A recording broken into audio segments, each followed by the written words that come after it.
Umat Islam sangat menghormati Isa Al-Masih. Namun anehnya, banyak yang belum pernah mendengar kisah Isa yang lengkap. Sangat penting bagi mukmin untuk mengetahui kebenaran tentang Isa Al-Masih, karena ia punya pengaruh besar untuk keselamatan kita. Ingin tahu kisah Nabi Isa yang benar? Tonton kisah ini. Ratusan tahun sebelum Isa lahir, ada beberapa nabi yang meramalkan kedatangannya. Sepanjang hidupnya, Isa menggenapi sekitar 300 ramalan para nabi tersebut.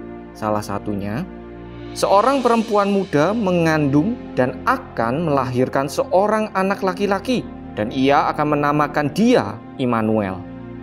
Sebelum kelahiran Isa, malaikat Jibril menemui Maryam, ibu dari Isa. Jibril memberitakan bahwa Maryam akan melahirkan seorang bayi yang spesial, walau ia masih perawan. Setan tidak menyentuh Isa ketika ia lahir. Beberapa tahun kemudian, saat Isa berumur 12 tahun, ia pergi ke Bait Allah dan berdiskusi bersama para alim ulama Bani Israel. Semua orang yang mendengarkan kata-kata Isa merasa keheranan akan pengertian yang dimilikinya dan jawaban-jawaban yang dilontarkannya. Setelah beranjak dewasa, Isa Al-Masih melakukan banyak sekali mujizat. Misalnya, menyembuhkan orang buta, lumpuh, dan yang kusta. Isa meredakan badai dan memberi makan lebih dari 5.000 orang dari 5 roti dan 2 ikan. Isa bahkan pernah membangkitkan orang mati. Selain itu, Isa mengajarkan ajaran-ajaran yang unik. Isa berkata, "Kasihilah mereka yang menyeterui kamu, dan doakanlah orang-orang yang menganiaya kamu." Isa juga menyatakan, "Akulah jalan, kebenaran, dan hidup.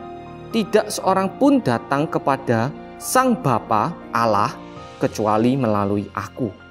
Ayat ini menunjukkan bahwa Isa berfokus untuk menyelesaikan pekerjaan Allah.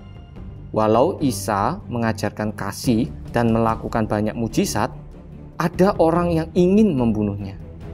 Injil mencatat, mulai dari hari itu mereka sepakat untuk membunuh dia, Isa. Tetapi Isa tidak takut. Mengapa?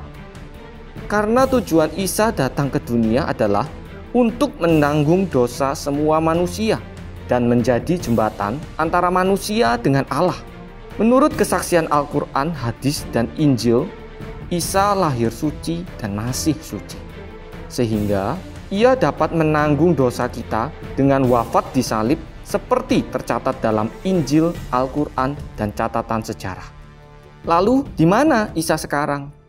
Menurut Injil dan Al-Quran, ia masih hidup di surga dan akan kembali sebagai hakim. Hal ini menunjukkan kuasa Isa atas dosa dan kematian. Isa Al-Masih tidak pernah berdosa, dan ia wafat untuk mengampuni dosa setiap orang yang percaya kepadanya. Hanya Isa Al-Masih yang bisa menyelamatkan Anda dari neraka kekal. Ingin tahu lebih dalam tentang Isa? Klik di sini untuk menonton video selanjutnya.